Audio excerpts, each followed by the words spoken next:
Jordan, what's it looking like for us here in Central Texas when it comes to the weather? Well, I am looking at the chance for some rain. Now, it's a very small, but you're wondering, well, if you're talking about rain chances, why are we looking at the tropics? Well, it's because it's actually some tropical moisture that might be coming in as early as tomorrow afternoon. Right now, the Atlantic exploded over the weekend. We're talking lots of activity. Right now, we have Tropical Storm Franklin right here, just to the south of Puerto Rico. Then we have Tropical Storm Gert, not nearly as developed. Then we have Tropical Storm Emily, and then all the way out closer to the Africa coast, well, we do have another low pressure system. You can barely see it right where my finger is right there.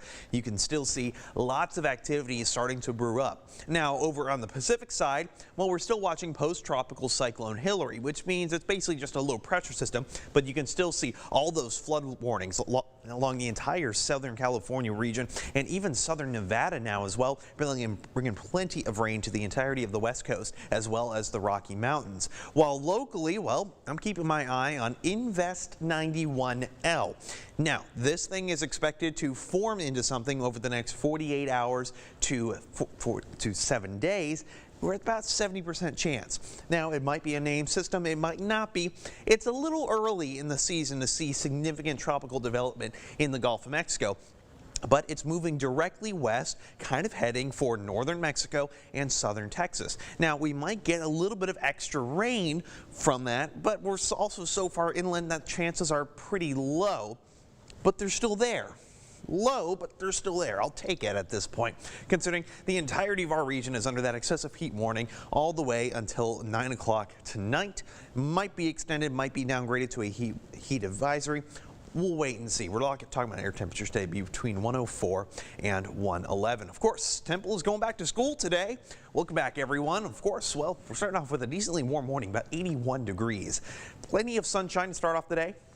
Might see some increasing cloud cover later on, but then by the afternoon, ooh, yeah, whether we get cloud cover or not, 106 certainly isn't the nicest. Now, of course, with that heat warning, you still want to make sure that, hey, are we going to get some rain or not? Well, I'm not sure if I miss the rains or I bless the rains down in Africa, because that's bringing us plenty of tropical moisture. Of course, you love your daily memes. Go ahead and follow my Facebook page. I give you weather updates there as well, but you also have to have a little fun. It's social media nonetheless. All right, red flag warning is in effect until 9 o'clock this evening as well. Very high to extreme fire dangers. No campfires, no burning, no fireworks. You guys know the rules at this point, especially with how quickly a lot of this can spread. Increase in cloud cover through tonight, partly cloudy skies, but still about 80 degrees. Decently breezy as well, easterly winds trying to pull in that system right off the Gulf of Mexico. You don't notice a whole lot of activity really until we go into the afternoon. Looks like the southern part of our viewing area might get a little bit of shower activity, but it's going to stay really Bell County and south. I'm not expecting too much more than that. As we make our way through Wednesday, look, similar kind of situation, not seeing a whole lot. Extended Futurecast is showing a little bit more activity going toward the end of the week, although my rain chances are quite low, with the exception of the Brazos Valley. Hey, if something like this holds true, I think we're all going to be having a great weekend. Right now, models are not really supporting that a whole lot. That one in particular is. So we're still looking at more of that excessive heat, even for the Brazos Valley. With those rain chances, you're still around 106 and 107 heading toward the weekend. So, hey, the next thing we can hope for is whether or not we actually get some moisture from that tropical system going into tomorrow afternoon.